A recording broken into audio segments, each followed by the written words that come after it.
Nosotros vamos a abrir nuestras Biblias ahora al libro de Primero a los Corintios. Primero a los Corintios es de donde vamos a seguir nuestro estudio. Vamos a volver nuestro estudio de Primero a los Corintios y también estamos estudiando en el libro de Juan, pero estamos en página 1003. Primero a los Corintios capítulo 7, versículo 10 hasta 11. Es donde nos quedamos la última vez que estábamos estudiando en este capítulo. Nos quedamos aquí, primero a los Corintios capítulo 7, versículo 10 hasta 11. Que dice: pero a los que están unidos en matrimonio, mando, no yo, sino el Señor, que la mujer no se separe del marido, y si se separe, quédese sin casar o reconcíliese con su marido, y que el marido no abandone a su mujer. Amén. Esto muestra la visión que Dios tiene del matrimonio, ¿verdad? El objeto final de Dios, el deseo de su corazón, es proteger y salvar el matrimonio que se ha roto.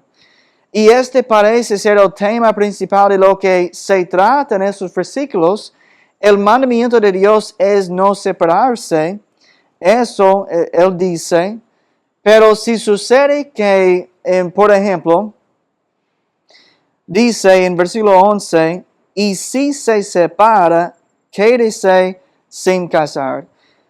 Si sucede que ella se separa de su marido, dice la palabra aquí, que la mujer no debe volver a casarse con otro hombre, y si las circunstancias lo permiten, ella puede reconciliarse con su marido así. Y el marido no debe abandonar a su mujer tampoco, dice. Esto es lo que quiero compartir sobre estos versículos. No podemos agrupar el matrimonio de todos o la relación de todos en un matrimonio en una sola categoría, ¿verdad? Ni decir que el proceso de restaurar el matrimonio es el mismo para todos, porque no es el mismo. Porque mientras que una pareja puede tener solo problemas menores que resolver en su matrimonio, otra podría estar lidiando con abuso físico y peligros para toda la familia, ¿verdad? Y así es. Por lo tanto, debemos tener cuidado de no decir que una solución sirve para todos, porque no es así. Pero ahí es donde entra el pastor para ayudar a la pareja, sea cual sea la situación, a hacer todo lo posible con la ayuda de Dios para salvar el matrimonio. Eso es lo que Pablo está diciendo aquí, para intentar salvar el matrimonio. Pero el deseo de Dios, el corazón de Dios es que el marido y la mujer permanezcan juntos así. Vamos a ir a Mateo capítulo 19. Mateo 19, versículo 4 hasta 9. Comenzamos con versículo 4. Dice aquí: él respondiendo les dijo, ¿no habéis leído que el que los hizo a principio varón y hembra los hizo?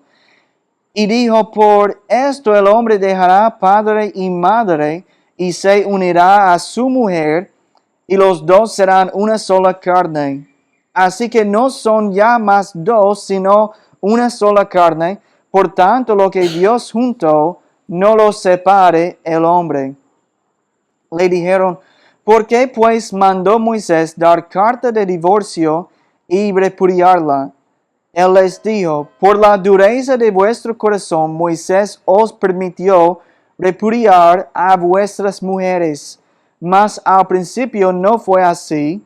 Yo os digo que cualquiera que repudia a su mujer, salvo por causa de fornicación, y se casa con otra, adúltera. Y el que se casa con la repudiada, adúltera. Jesús les dice aquí a los judíos que Moisés dio una carta de divorcio no porque fuera el plan de Dios para la pareja, sino por la dureza del corazón de los judíos. A menudo Dios muestra misericordia a las personas y la gente confunde la misericordia de Dios con la aprobación de Dios. Pero quiero dejar claro que debemos entender que son cosas muy diferentes. La misericordia de Dios y la aprobación de Dios. A veces la gente piensa que si no les cae un rayo, Dios está aprobando su vida. Que Dios está de acuerdo con ellos y con lo que están haciendo.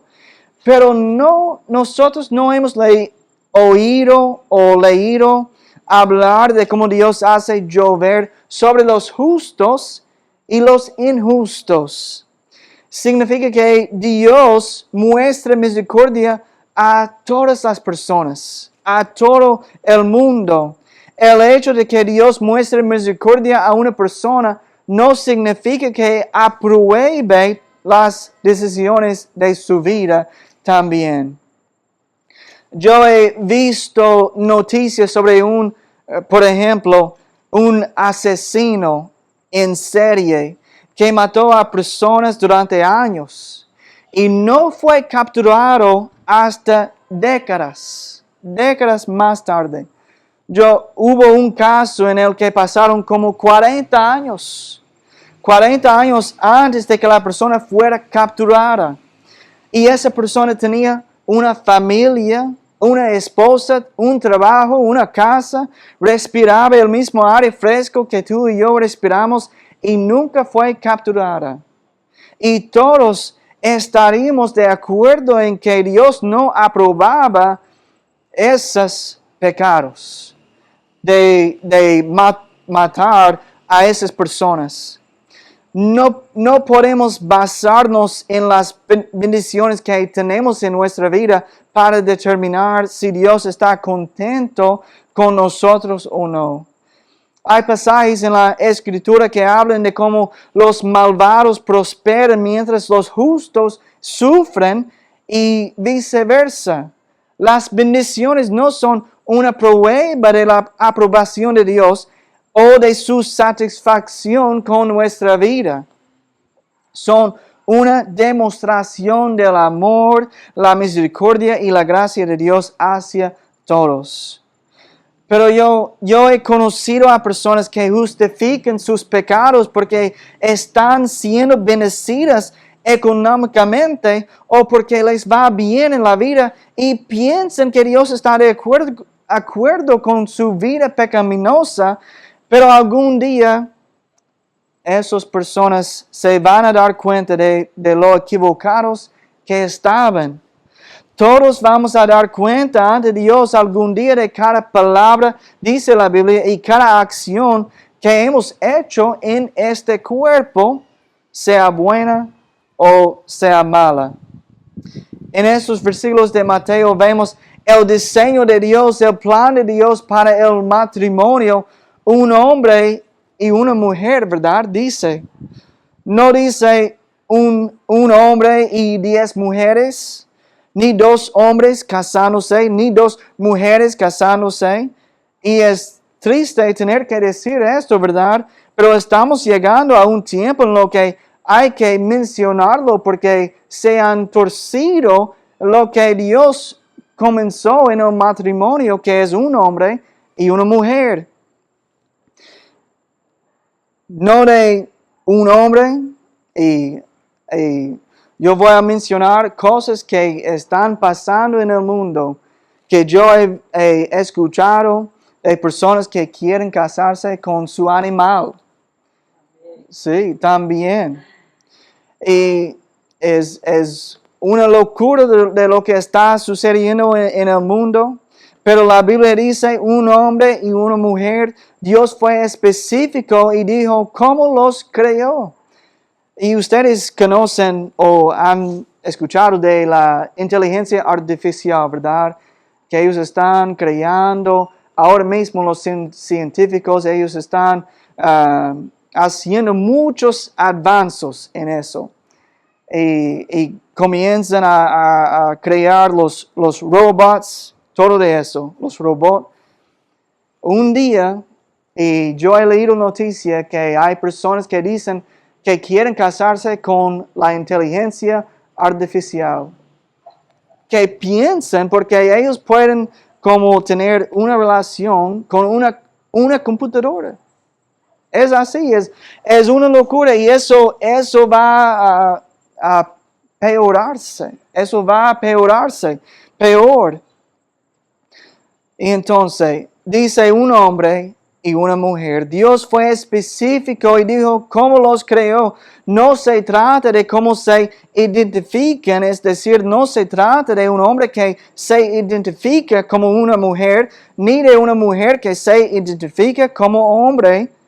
Jesús dijo que Dios los creó hombre. Los creó hombre y mujer. Así es como nacieron, ¿verdad? Y dice que el hombre dejará a su padre y a su madre y se unirá a su esposa. Es así. No dice que iba a traer a su esposa a la casa de sus padres o que sus padres pagarán por las necesidades de su esposa y sus hijos. No. Dice que él sería un hombre, dejaría la casa de su padre y su madre, iba a trabajar y proporcionar un lugar para su esposa y sus hijos. Y Jesús dijo que lo que Dios ha unido, el hombre no debe separarlo. En un matrimonio Dios pone su bendición sobre ese matrimonio. Es una unión especial que completa la perfección en la creación de Dios. Dios creó la familia para la unidad, para el amor, ¿verdad? Dios creó una familia para tener amor entre el esposo y la esposa, entre los padres y los hijos. Es como Dios diseñó para tener la familia. En 1 Corintios capítulo 7, versículo 10, Pablo deja claro que se trata de un mandamiento que proviene del Señor y no solo de su consejo personal. Vamos a volver aquí ahora a 1 Corintios capítulo 7. 1 Corintios capítulo 7, versículo 12. Ahora, dice, y a los demás yo digo, no el Señor, si algún hermano tiene mujer que no sea creyente, y ella consciente en vivir con él, no la abandone. Y si una mujer tiene marido que no sea creyente, y él consciente en vivir con ella, no lo abandone.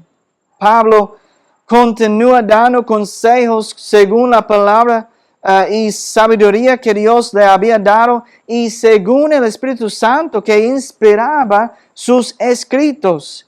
Y aborda el hecho de cuando un creyente está casado con un no creyente y dice que ya sea la esposa o el esposo, no deben abandonar al esposo o esposa no creyente. Y dará otras razones detrás de esto. ¿Cómo vamos a ver? Habrá ocasiones en las que uno de los cónyuges, sea creyente y el otro no. Pero algo que debemos hacer bien como padres es preparar a nuestros hijos para sus futuros cónyuges y enseñarles a orar para que Dios los guíe hacia el cónyuge adecuado. Amén. E instruirlos para que busquen una pareja o un esposo que sea creyente, nacido de nuevo, no solo de palabras, sino también de su estilo de vida.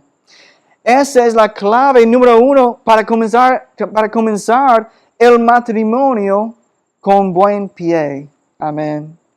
Pero como yo he mencionado, habrá ocasiones en las que durante el matrimonio uno de los cónyuges es salvo mientras que el otro sigue siendo incrédulo, y estos versículos se aplican a esas situaciones.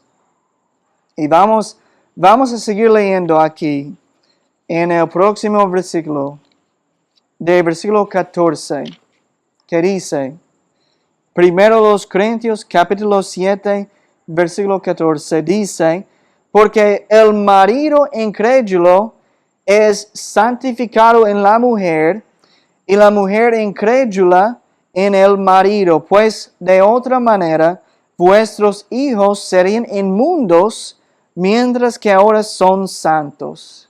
Entonces, ¿qué significa que el marido incrédulo es santificado en la mujer y la mujer incrédula en el marido, o que los hijos son santos? ¿Qué significa esto?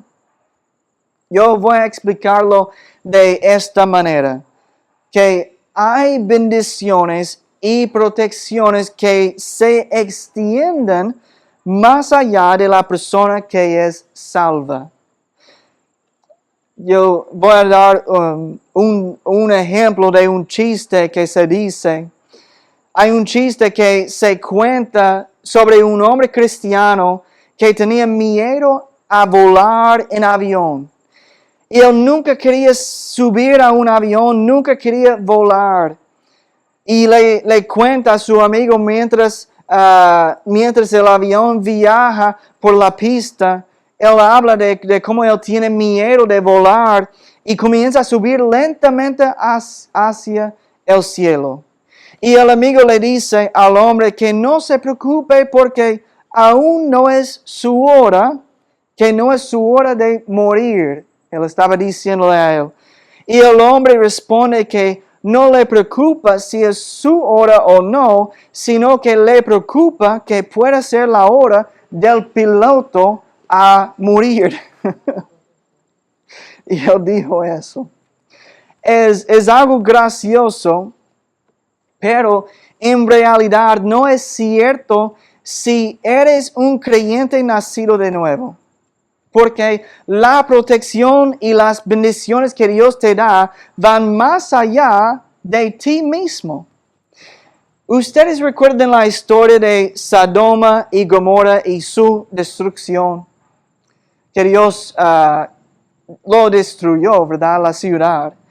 Pero antes de su destrucción, Dios le dijo a Abraham que él salvaría esas ciudades si encontraba solo 10 personas justas viviendo en esas ciudades. Que él iba a salvar a toda la ciudad. Posiblemente cientos o miles de vidas injustas por solamente encontrar 10 personas justas en esa ciudad. Ustedes recuerdan también la historia de Job. Esto es, yo quiero decir lo que Satanás le dijo a Dios sobre Job. En Job capítulo 1, versículo 9 hasta 10. Yo voy a leerlo rápidamente.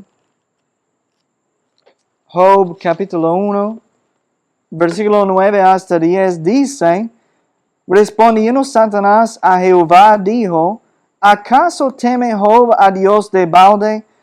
¿No le has cercado alrededor de él, o alrededor a él y a su casa y a todo lo que tiene?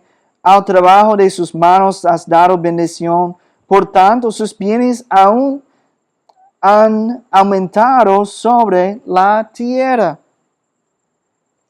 Satanás le dijo a Dios que solo porque Job era un hombre temeroso de Dios y apartado del mal, Dios había puesto un cerco alrededor de Job y su casa y de todo lo que él tenía.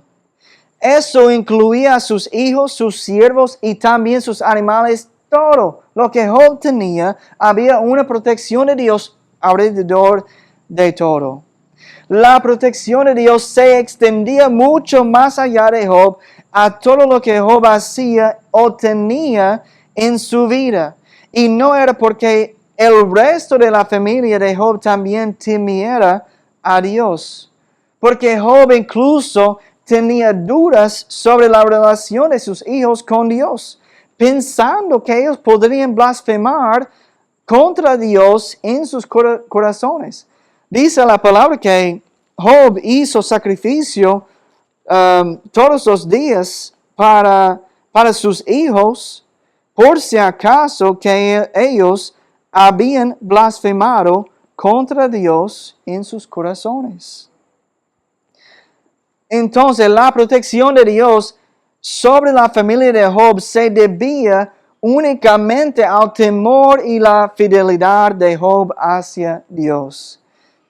Ahora bien, estos ejemplos son importantes para lo que voy a decir a nosotros para explicar estos versículos en versículo 14 de 1 Corintios capítulo 7.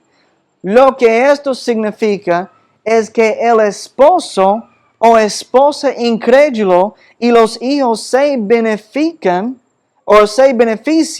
y reciben bendiciones de Dios gracias a la salvación del esposo o la esposa creyente. Que los hijos o el esposo incrédulo o la esposa incrédula, ellos reciben bendiciones a través de la persona salvada en su casa. Esto no significa que ellos pueden ir al cielo solo porque su esposo o esposa o su mamá, su papá son salvos o son creyentes. Eso no es lo que significa este versículo. Pero lo que sí significa es que ellos van a cosechar los beneficios de la salvación del esposo o esposa o padre creyente. Debido a que hay beneficios adicionales, hay bendiciones adicionales cuando una persona es salva. Hay beneficios ser salvo, ¿verdad? Jesús dijo que tu Padre en el cielo iba a cuidarte, iba a proveer por tu comida y por tu ropa, dice la palabra. Pero eso no es una promesa a todo el mundo. Eso es para los creyentes, dice la palabra. Eso es para los creyentes. Es una promesa de Dios para cuidarle a sus hijos, a los creyentes. Dios dice que si el esposo o esposa creyente se separa, si rompiera ese vínculo matrimonial, entonces el esposo o esposa incrédulo y los hijos iban a perder esas bendiciones y la protección de Dios en su vida. Podemos imaginarlo de esta manera. Vamos a decir que yo tengo esta paraguas aquí, ¿verdad? En mi mano.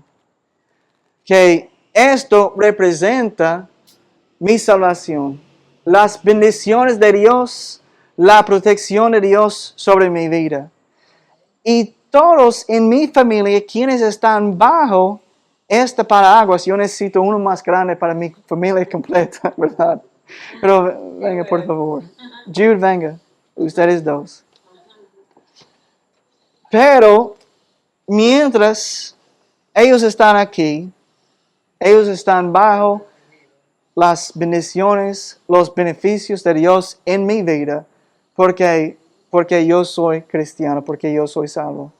Entonces, en mi vida, mientras Dios me está enviándome a mí bendiciones, sus bendiciones aquí, por encima de mí, ellos también están incluidos en estos beneficios, bendiciones de Dios, porque son parte de mi familia, de mi casa, ¿verdad?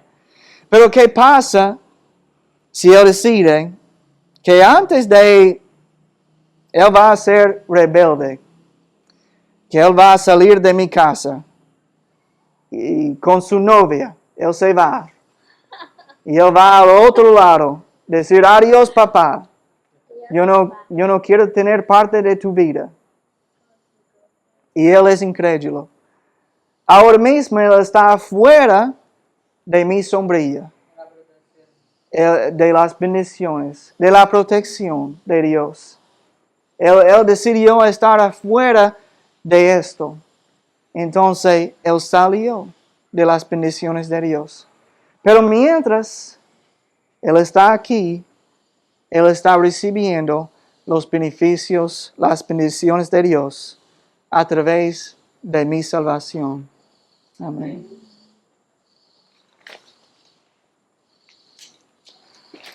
Yo estaba pensando, Dios me dio ese ejemplo para compartir. Y entonces, eso yo voy a terminar aquí. Una persona perdida puede engañarse a sí misma creyendo que están bien con Dios porque aún no ha experimentado el juicio de Dios en su vida. Posiblemente es porque ellos están abajo del paraguas de una persona. Ellos están abajo del paraguas de una persona. Posiblemente hay una persona que está orando por ellos, ¿verdad?